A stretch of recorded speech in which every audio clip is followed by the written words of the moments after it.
All right. What's up, guys? Ladies and gentlemen.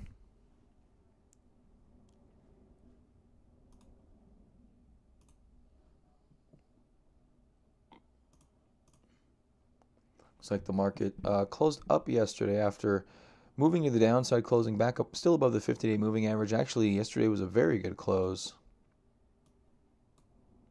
What's up, Nick? Sorry, guys, a little late today. Very good close to the day yesterday. Volume looks like it remained steady throughout the day. You see the sell-off here. You see the rebound, and not too bad on the rebound. It's like this red candle here is this highest one. This one is a green candle. This one is a mixed candle, a little supportive. So pretty mixed action. Yesterday we closed right in the middle of the range, and today we're edging a little bit higher. So let's see what happens here. Market only opens here in a couple of minutes. Twilio on 6 new entries on stock spotlight watch list. Before we do that, not that we have much time anyways, VMW with a really nice return the past couple of days. Volume's been median, been normal. Nice little thing. We talked about buying over that trend line break the other day. VMW. So yeah, most stocks came back pretty nicely. Eli Lilly had a peak close yesterday. I did notice that. Look at that peak close right after a bad report. They basically blew a trial and gapped down, I think 3%. Now we're right back up towards the highs. Volume wasn't super elevated, but 2 up days in a row after that bad news, which was also an up day, I think does bode well for one of the tightest stocks in the market, especially with its market cap. You got to respect something with 100 plus billion market cap having the 13% tight range through a bear market. That's insane. That's really, really insane. We'll see if it works. And as we discovered yesterday, this was a first stage base out of Eli Lilly. So that's very, very encouraging. Yet to break out the 119.94 level as your technical buy point from an IBD perspective. So that looks pretty good. I pretty much just noticed those couple of things. Let's look how Square ended up. I didn't look at Square late yesterday. Looks like it closed in the middle of the range. So that's pretty good. Not really pulling back very far. Here's that prior little base that we were waiting for to break out of for about a week. Broke out on elevated volume. Had a pretty deep pullback day before yesterday. And then yesterday, we ended up with kind of this doji day. Markets opening today. What do we have at the top of our list? MU, Alaska Airlines. Trimble. Haven't seen a lot from Trimble. It really didn't do a lot this year. That's why. Was a leader at one point. Was moving up for a few years there. Had a really good rally up until late 2017. And then 2018 hasn't done a whole lot. Square's up here. What else on my watch list is up here? NetEase, Amarin, Paycom. Paycom closed down yesterday. We'll see how that impacts things. What's Team doing? Team's been chopping around this buy point. We mentioned a couple days ago this could be a potential time to get into Team. Pretty good reaction after earnings. It did have a big gap down, but failure to move lower so far. Your stop, I think, would have to be somewhere down here. Still being supported by the 50-day. So that's encouraging overall. We already saw VMW, how it's doing really well. If you guys don't know what VMW do, they do virtual desktop. They do virtual desktop stuff. And that is an IBD alert. Oh, that's a Thinkorswim alert. AVGO. Just got alerted on AVGO. So AVGO crossing a bit of a threshold here over this little flat top area.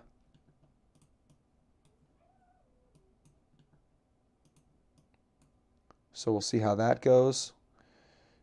I don't think I have anything on AVGO on my other watch list. Let me double check. This could, I don't remember when I put this on specifically. It could have been here at any time. Yeah, AVGO. Market's pretty flat so far here today. I've seen Apple. That's usually rare to usually see Apple on my list. Huya, FTNT, INSG. Up a little bit. How'd you end yesterday, INSG? Looks like a little mini bear flag forming right there. We'll see how that happens. Broke the 10-day moving average right there. And so far well above the 50-day. All right, AVGO. Let's go check out AVGO. All-time high is 285 at 262. Doesn't seem to be a hugely deep base, maybe about 30%, 33%, 30%. So this would qualify as a cup or double bottom base. If you wanted to qualify it as a double bottom base, I would assume one of these peaks would be your entry point. This would be a little bit early, but breaking the trend line, breaking a little shelf there, looks like it's still continuing. Not bad.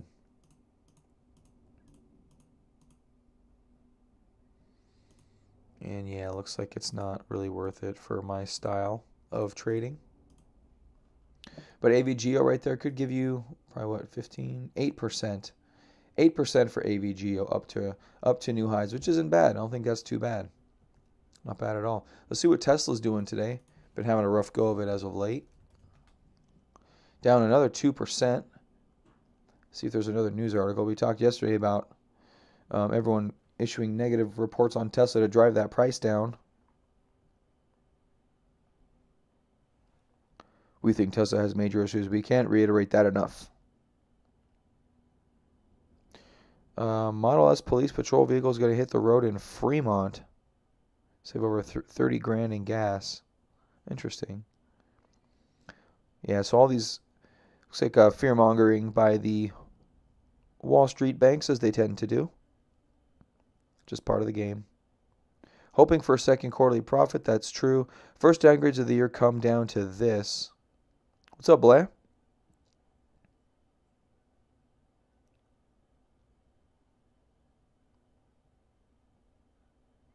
We think Tesla has major issues, blah, blah, blah. Whoever Vertical Johnson is. Sees huge decline in electronic vehicle sales in the U.S., concerned with how tax adjustments in Paris, in parts of Europe, will negatively impact Tesla.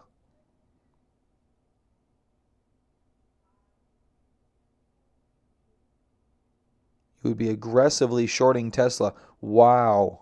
Are you serious? Aggressively shorting Tesla. Yeah, so let the fear-mongering begin, ladies and gentlemen. Let the fear-mongering begin. So driving that price down before earnings. 250 has been the floor as of late. You can see here on the weekly chart. Right about 250 has been that floor. If this gets down to 250, that would be probably a pretty blatant buy to me. I'm pretty sure I'd be advising my wife to employ cash in her Roth IRA at that particular time. There's a few worrying things about Tesla, but I don't think Elon's going to let it get out of control. I think he likes being in a perpetual state of panic. I think that's his default. So I'm not sure if George W. bought at 300, should have waited. Well, George W. is not trading this thing. Oh, wait, you're George W. I don't think 300 is that bad. I mean, look, if you're longer term, I've been talking about Tesla for a while now and always discussing longer term with this stock. Always discussing longer term. I mean, I personally think he's done the right thing to this point in terms of, I mean, he's run this company at the brink. I will say that, which is usually not a good thing, but Elon is, sometimes there's a saying, it's better to be lucky than good, and Elon's pretty lucky and pretty good. So he's got both going for him. But he's had a little more luck on his side than I think other companies would have had. Mainly because he is as good as he is. And hopefully that maintains in the future. But I wouldn't be worried about a 300 purchase. We're only down $20. So I wouldn't be super concerned with it. I think they're driving the price down to buy it after earnings again. Now, like I said, he is running at the brink of disaster with this company. But maybe it just feels that way due to all the headlines, but he always seems to pull it out. Maybe he's over dramatizing and having a bit of fun at the world's expense. And I wouldn't put that past Elon either. I think he and I have pretty similar sense of humors, and I could see me doing something like that. just kind of throwing the baby out with the bathwater a little bit, just to piss off the short sellers. So, but I think if you have a longer term horizon, I mean years, we're talking 5 years or so, then I think you'll be handsomely rewarded in Tesla. So my wife's account is probably about 15 to 20% of my Roth account, and hers is all in Tesla. So I'm pretty highly exposed to this name, and I'm pretty comfortable with it too.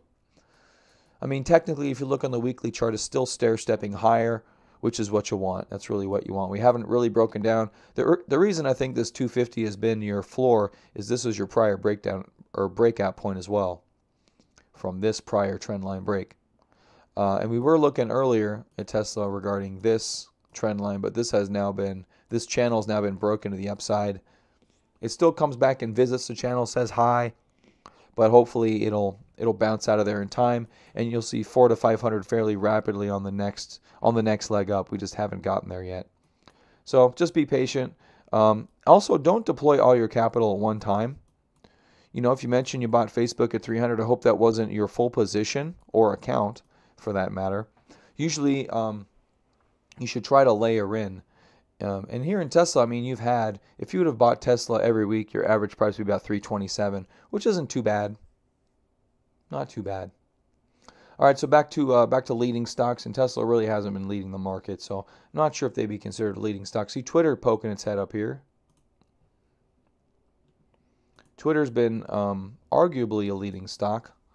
It looks like we pulled back again here the past couple of days. Haven't really been focusing on Twitter. Pulling back the past couple of days. So some more distribution coming back in. After some nice accumulation here, but they are taking their time with this thing. And they're happy in this range. Earnings coming up in 2 weeks or so.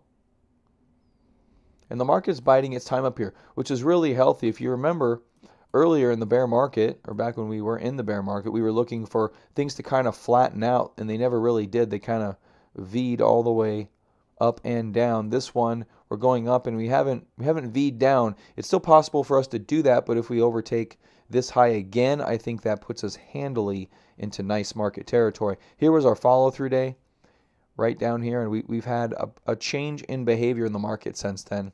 We've been able to buck negative news, and you can see the volume has declined. We had a distribution day the other day, but that one was even bought up towards the end of the session. So it looks pretty good. I wouldn't be super concerned going forward here. You're going to see some gyrations, but remember this. At least we don't have this anymore.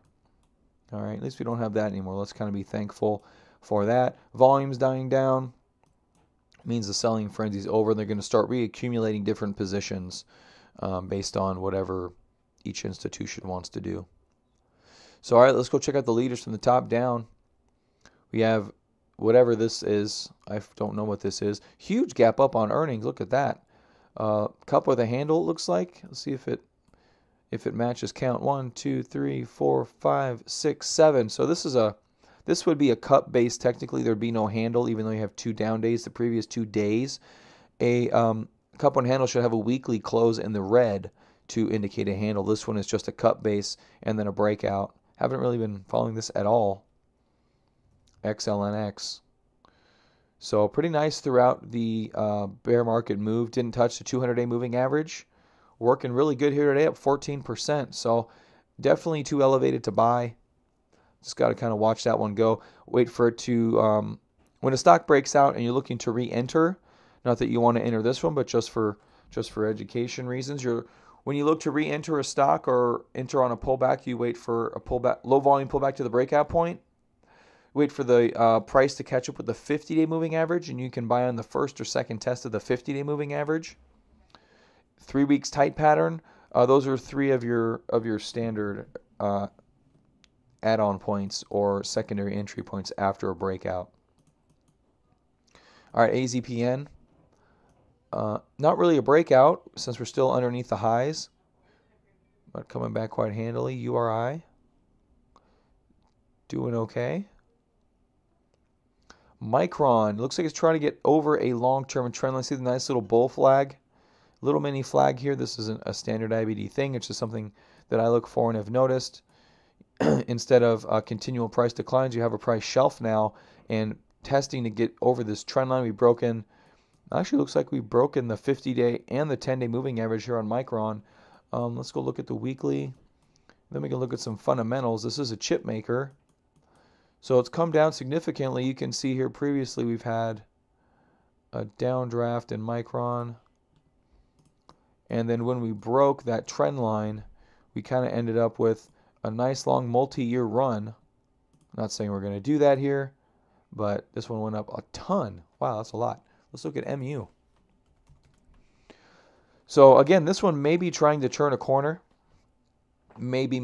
Always know some of the fundamentals on these things. Always understand what you're investing in, if they're growing, if they're slowing, what are the headwinds for them, if there's more competition coming in the marketplace, so on and so forth.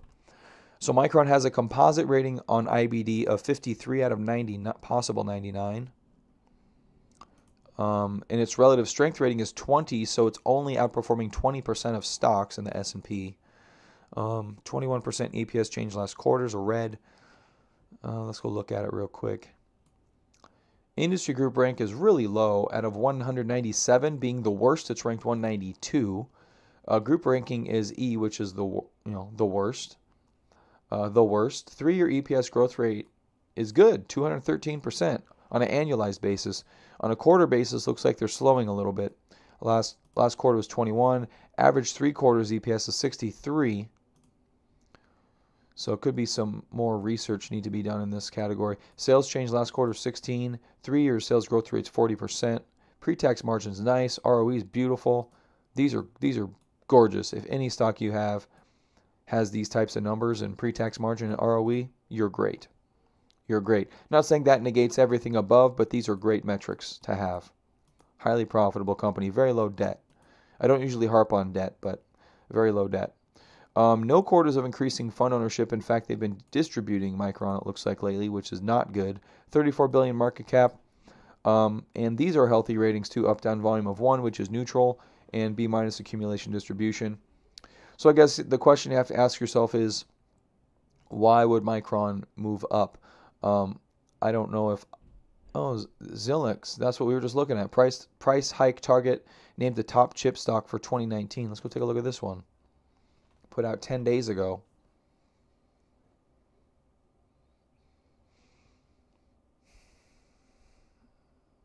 Okay, listed as top 5 ideas in the sector: ASML, Marvell, Micron, and NVIDIA. This is the one we're looking at now. This is the one we just saw. So Xilinx a play on 5G in data centers, so that's good. That's why that gapped up 14%. You're seeing a lot of these 5G stocks doing really well. INSG is a 5G stock.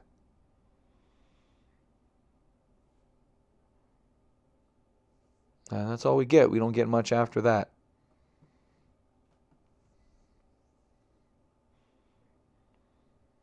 Semis cast Paul on NASDAQ. I don't even know what that means.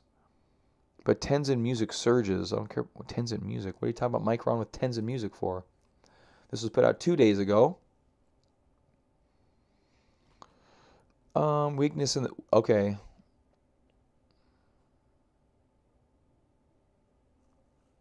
Stock market news today. Weakness in semiconductor stocks like Micron. Cast a pall on the technology sector. Cast a pall? I've never heard that at all before. What does that mean? Cast a pall. I'm assuming it's negative. An event or situation that is covered in gloom. Okay. So here's negative. This is a negative based on the weakness in semiconductor stocks. And just because they mention it there, they're in this article for some reason. What is? Oh, stock market today. So this is a broad article. This isn't something specific to Micron. Give me something specific to Micron. Come on.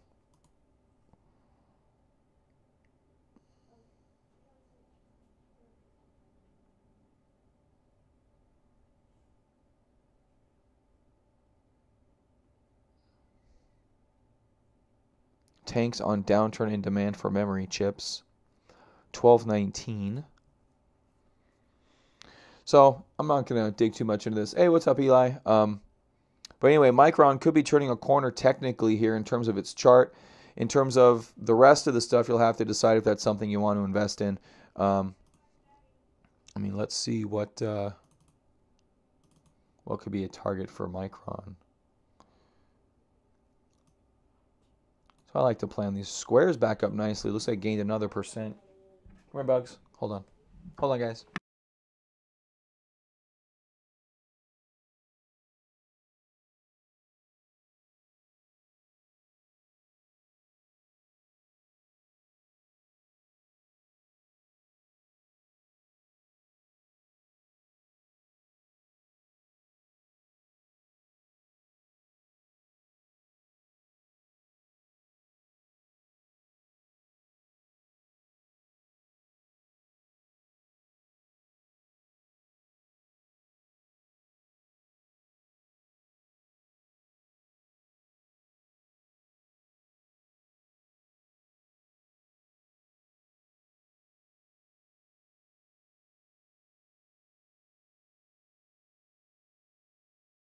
All right, I'm back. All right, so it looks like the NASDAQ turning the tide here this morning. And, I'm going to line up this Micron trade. So, Twitter looks like it's up another 1%. Micron's up 6% today. What do you think about Micron, Eli? What's your thoughts on Micron? What's at the bottom today? Goose is at the bottom today. 7% to the bottom today. Wow. Eli Lilly down today, 1.43%. So they're taking a little bit of time to sell that this morning. Very light volume, though. VMware down here at 0.8%. Not too much really deep in the red.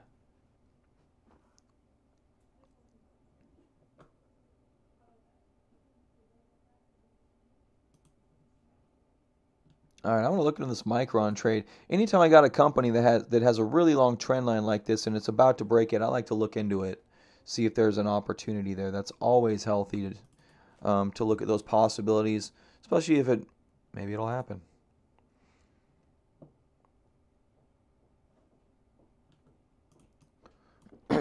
All right, so for this, you can get back to all-time highs. Looks like. Sorry. Huh? Do you have an HDMI cable I can take? How long? 6 foot. In my laptop bag, there's one. It's longer than 6 foot. I don't know where it is right now. Okay, I'll find it. Check a closet or something. Garage. Check the garage. So last time in Micron we dropped very healthy 73%. This time in Micron we dropped very healthy 56%. And so when this thing finally crossed, it took a while to come back. Took about 511 days, so almost 2 years to come back. That's quite significant. Take the same trajectory you're looking at. Yeah, maybe about 2 years to get back if that's a thing. I'll have to look at that a little bit more later. 2016 versus 2019. All right, I'll take a look at that later. I'm not quite so sure on the time frame for that trade. But we didn't. This one took over a year to drop. This one took well under a year to drop. About a year and a half. This one took about 7, 8 months, 9 months. So NASDAQ acting very nice up here. I will say that 50-day buoying the price, that's very healthy price action overall. I do enjoy that. That's fun. Very, very fun. Tilray up here. Let's see what some of the MJ names are doing. Let's start out with MJ. Kind of your sector thing. Bull flag right there on MJ. Look at that thing. That's nice. That's a nice tight little bull flag. I like the rising volume on the up thrust and then declining volume here as we've been basing. Looks like a Okay, so yesterday was here. We closed about in the middle, actually about 40% of the range. And the day before we had a pretty good little distribution day there. Nothing really breaking though on MJ. This shows overall well for the sector. Nice little consolidation. If you guys been wanting to get in and haven't gotten in yet, this is a pretty low risk entry point here. If you give it to 220, about 2.5% would probably be a risk down here, and then a breakout could be another entry point. But this would get you a little bit of buffer, as we did show some support here yesterday. So there's buying down here above 30 bucks. That seems like a pretty decent spot. What's up, James? May I please come and play the learning game? Yeah, you can play that for a little bit. Hold on, guys.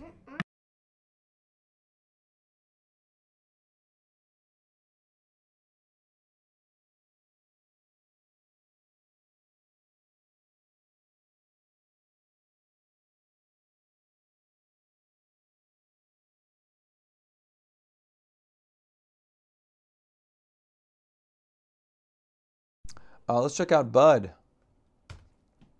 Oh, this is Bud. Never mind. Oh, yeah, so we talked about Bud. So there's one of those declining trend lines, too.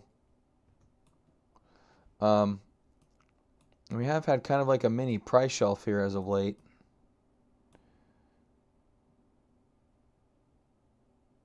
Only one day of really increased volume. This red day the other day was a peak close, so that's good. Wow, peak close, peak, peak, peak, peak, peak, peak. That's not bad. That's a lot of peak closes in this area. Definitely picking up some cheap Bud. Let's look at them from an IBD perspective. I'm not assuming tremendous growth rates, but just like to check it out. 15 in terms of its relative strength rating, so outperforming only 15% of stocks. Composite rating is only 19.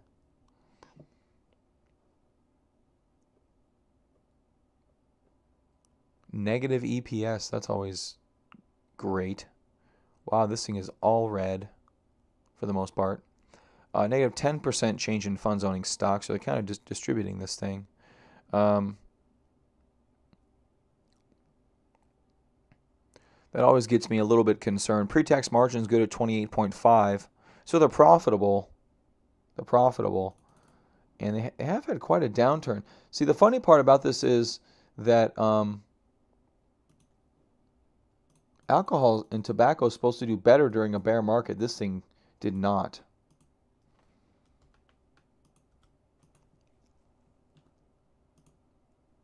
EPS is earnings per share. Earnings per share. Anyone else confused by some of my lingo that I use there, jargon, if you will?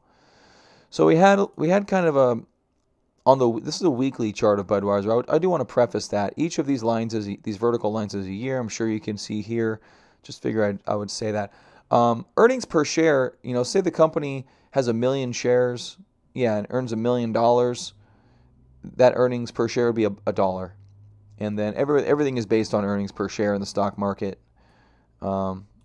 Everything's based on earnings per share. Really one of the very few metrics that actually counts universally is earnings per share. So you can see here just a huge rush to the downside. I mean, maybe it's too oversold. Maybe that's kind of the impetus here. It has had kind of an extreme downtrend. It's a little difficult to say to buy. So let's blow up this daily chart. Looks like the Nasdaq's pulling in a little bit.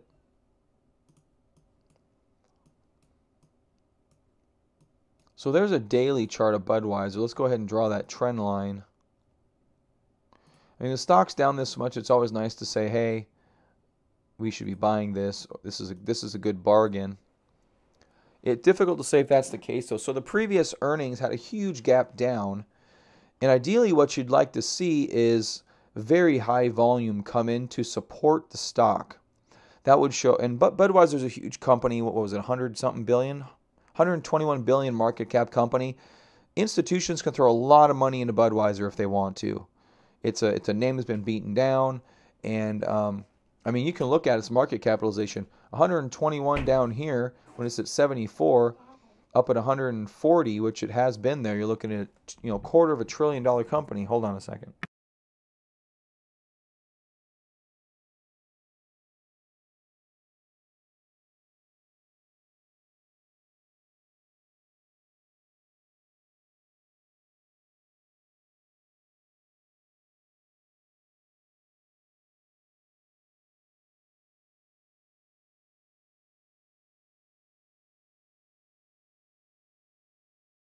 So anyway, this was a pretty behemoth of a company.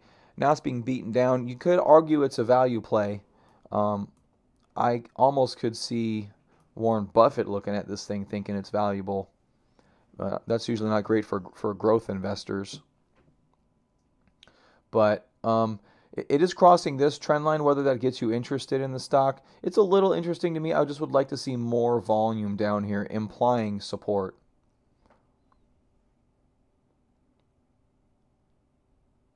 The question is, will they dump in the money? I'm not sure what that means, dump in the money. Is there is there stock for Constellation? Yes, there is. CST? Constellation Brands? Let me just type it in. I know it's here.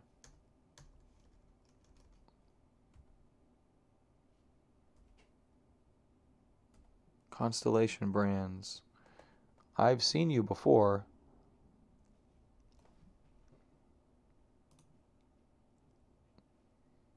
Maybe IBD.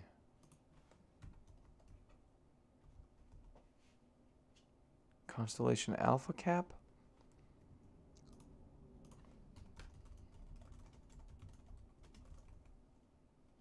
STZ.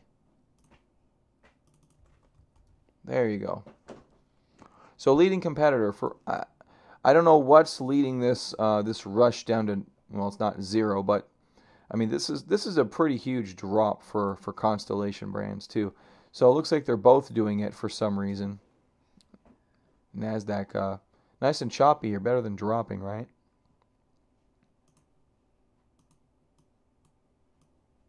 So there's Constellation. Yeah, this thing has been on an existential tear over the past several years. I mean, just a crazy run up. Big pullback, bigger pullback. This would reset that base for Constellation. I'm not sure if Bud or Constellation is where you want to be. Yep, looks like Bud just re-IPO'd. You can't find it? Go check the living room and the kitchen again. Check against the wall. Check the bedroom. Check my bedroom. Okay. Your shirt's on backwards. Okay. Yeah, STZ. Now it makes sense now that I see it. But look at that. That's just gorgeous. I would almost rather be in Constellation Brands than Budweiser, to be honest with you, if I were to pick one of them. So here we have, look at this big volume candle down at the bottom. We don't have that with Bud. We don't have a huge volume candle right down there at the bottom. Let's go to the daily on STZ. So look at that. Look at that huge candle right there. That's a huge candle. This is a capitulation candle, those of you that follow me from Real Crypto. That's exactly what that is. And look at that. Closes here, rallies higher, goes much lower, and then just doesn't retest that low at all. Large accumulation. That was someone, a large institution or something, throwing in the towel. That isn't you and me selling that stock.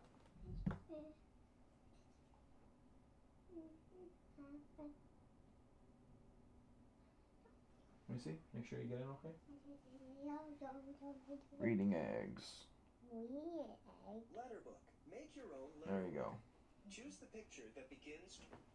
Click on the picture that begins with.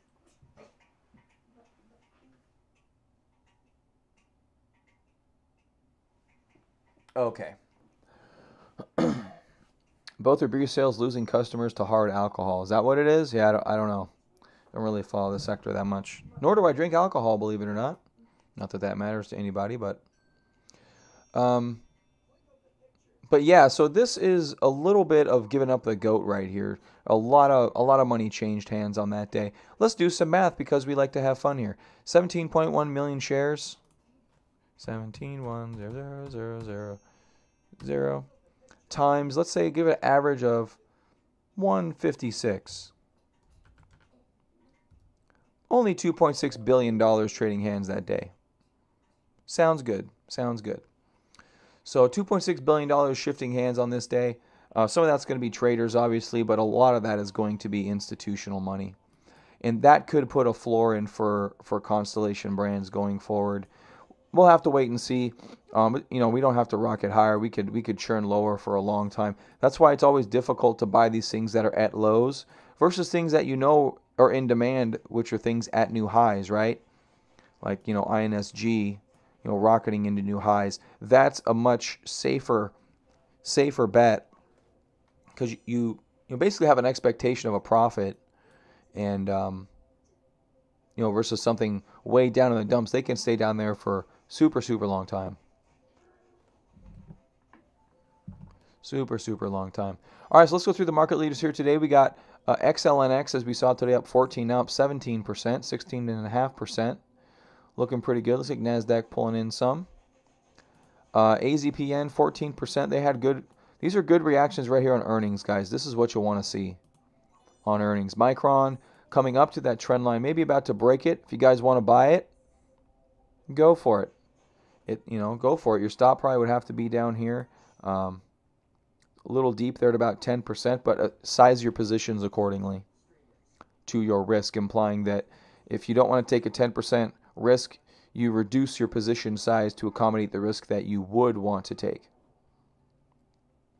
But I do like Micron. I want to look further into that trade. HXL, very aggressive here the past few weeks. Coming off of the lows. Big V bottom. No major volume, it looks like, unfortunately. I'm going to have to... I hate that I have to do this. Looks like pausing at the it's at the 50-day. It's not pausing at anything. It's running up to the 50-day moving average. So far, pausing a little bit. Earnings. Okay, another earnings move. That's good. We want to see things moving on earnings in positive ways, ideally. URI. So RTEC. I'm not sure what this is. I used to know. I don't anymore.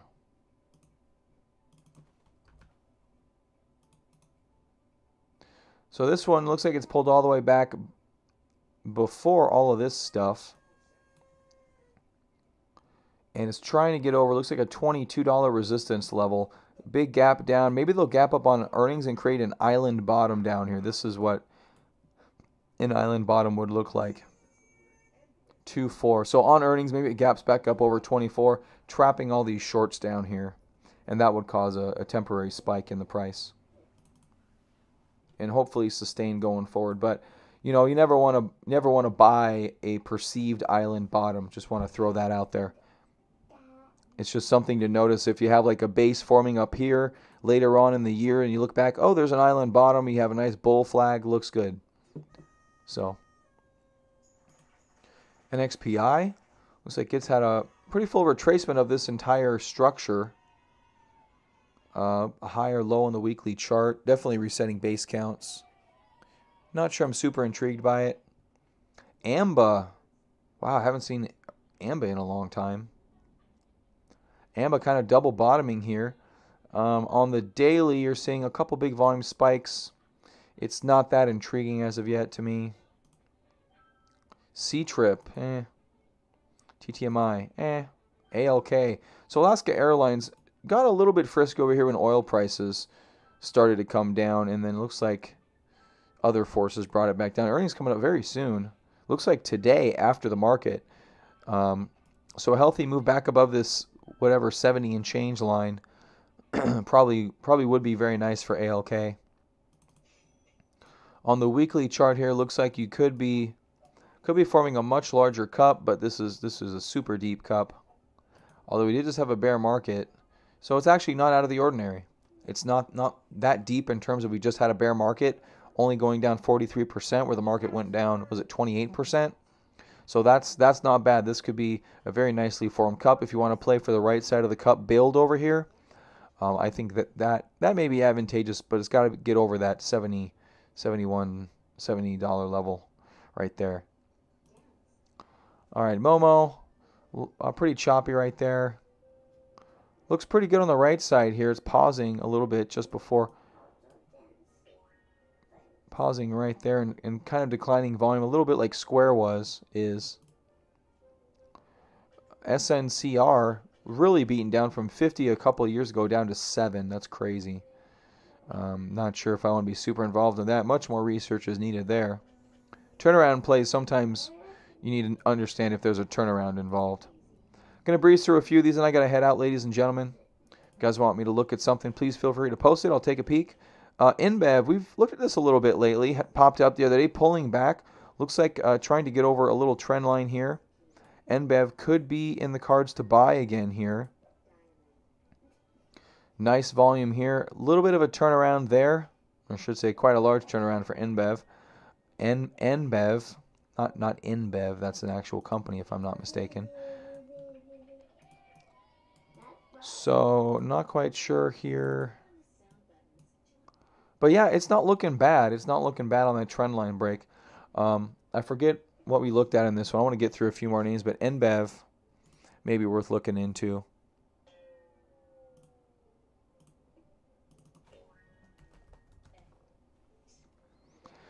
So what I'm looking at when I look at a few of these names, I look for prior uptrends, I look for higher lows, I look for levels to be broken. Those are all things I look for in different time frames and time scales.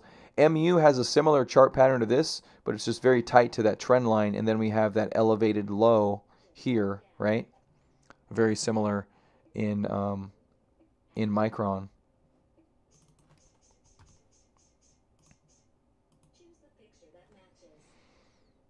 Wow, that's not bad for InBev. I'll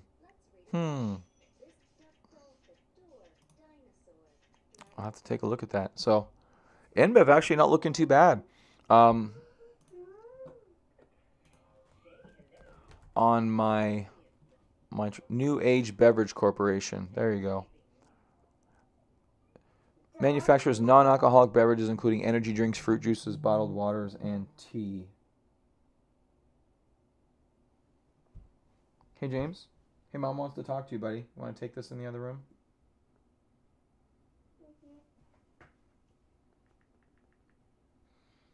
So, all right, guys, I got to get out of here, get ready for my Real Crypto newsletter and such. So, I didn't see any more questions come through. I'm going to sign off. Here you go. Talk to Mommy. James? What? Hey, I just got off the phone with